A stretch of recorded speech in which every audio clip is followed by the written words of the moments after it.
So this week I thought I'd make a really quick video update instead of updating the website, mainly due to time constraints, and also it's nice to throw a bit of a difference in the mix as well. We can see that CHFJPY, one of the updates that we put on the website from Sunday, I think we've now covered it for 2 weeks as well. We can see that the one level fib has been struck from the break of this continuation pattern. We can very often see reversals at the one level fib, so I wouldn't be entirely surprised if we strike this level and we see a break of this small ascending channel. Naturally, this channel is obviously we're climbing, but it's actually a bearish structure. So we're looking for breaks to the downside to be able to sell. The 4-hour candle 20 minutes ago gave us a bearish engulfer. So TeePee students that are at that level will know exactly what we're looking for on here. That's given a nice confluence by the fact that we have also got this center level running through the channel, which seems to be playing a very nice part. So we could well see that this rejection is enforced by this bearish engulfer.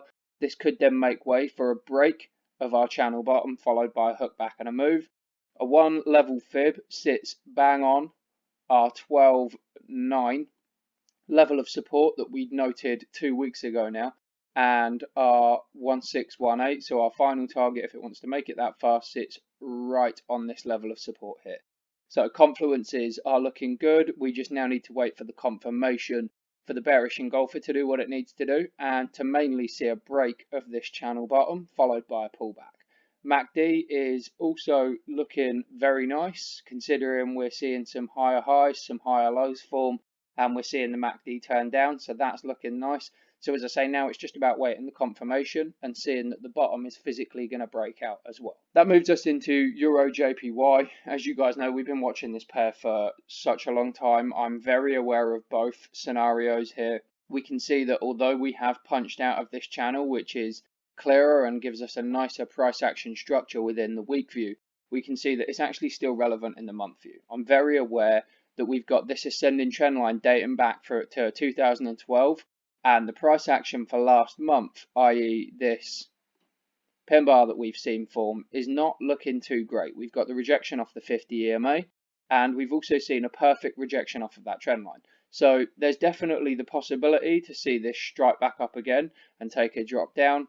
If we also apply our fib retracement, we can see that we're getting a rejection between the 3.8 and the 50, so we've got the possibility of maybe striking this trend line again and rejecting at the 50, so we need to keep our eyes on that. In the closer time frames, if we move into the 4-hour, it looks very similar to CHFJPY.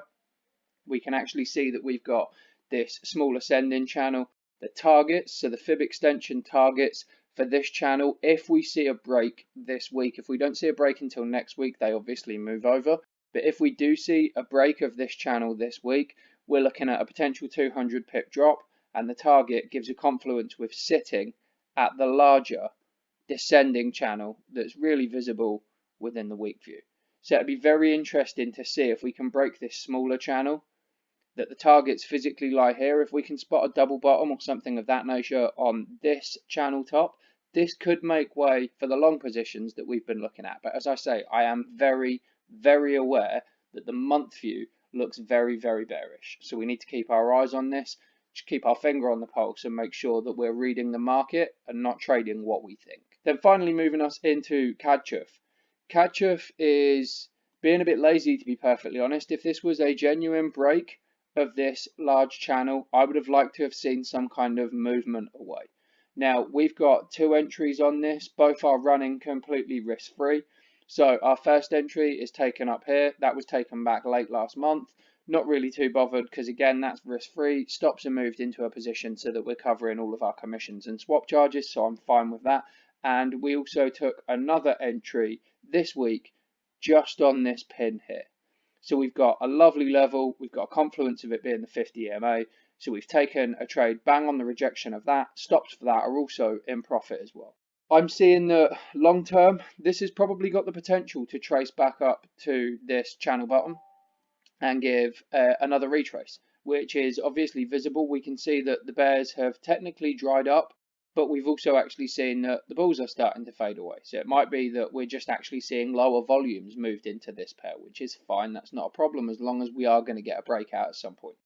If we then look short term, we can actually see that For now, at least at the moment, it would appear that although the momentum is slowing in both directions, we are actually starting to see that the bears have pulled up in force in this last drop. So if we can see a rejection again, then we could well break below, but I want to see this pair move this week. We need to see that wake up. Otherwise, this trade is completely wasted. The whole point in trading these channels and these patterns is that we're trading breakouts and not that we're trading some kind of consolidation. And right now, we're sat in a trade that is stuck and locked in a consolidation phase, and I don't really want to be trading that. I'm also well aware that we've got this structure forming, so I want to be able to see that we can break out of this structure. It's a very small channel, so I'm not too bothered that it's descending and technically we're looking for a break to the upside. However, I am well aware that it is here, and I do want to see us impulsively move down to warrant keeping this trade. We've got a bunch of other trades on as well. As you know, we swing trade, so I'm not really too fussed, but I just thought I'd give a video of an update of the 3 pairs that are on the website for this week. If you've got questions, give us a shout. Give us a follow on Instagram. Let us know if you need anything. Peace! I'm gonna let my blues loose on your mama's fears. And remember this, talk shit, get back. Oh, if you talk shit, get hit. If you talk shit, you get back.